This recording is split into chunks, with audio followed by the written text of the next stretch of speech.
Next time you're waiting at a train station or watching a locomotive thunder past a crossing, look down. Beneath those massive steel rails and heavy wooden ties, you will always see the same thing: stones, millions of them. Rough, gray, jagged stones stretching out for thousands of miles. It doesn't matter if you're in India, the UK, or the United States. The stones are always there.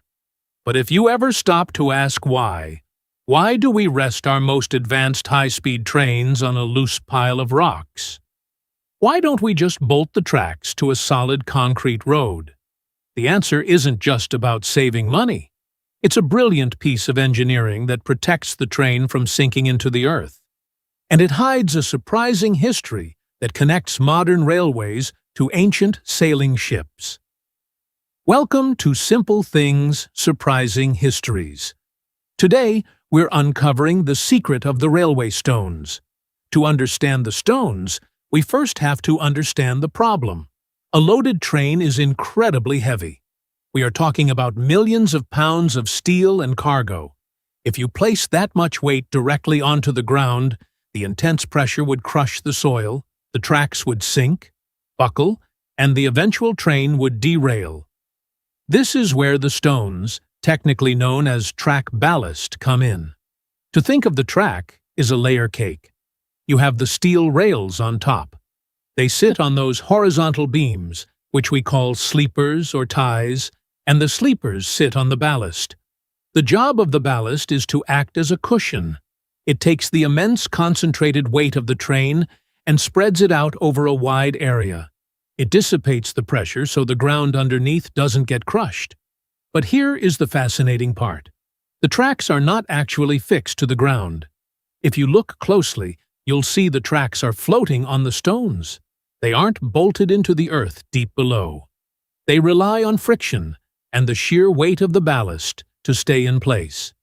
This flexibility allows the track to slightly absorb the vibration of a roaring train rather than snapping under the tension. Now, you might be thinking, okay, stones support the weight, but why these specific stones? If you were to pick up a piece of track ballast, you'd notice something immediately. It hurts your hand. These stones are sharp, jagged, and ugly. You will never see smooth, round pebbles on a railway track.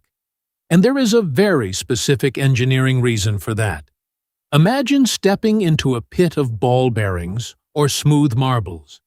You would slide everywhere, right? Smooth stones roll over each other.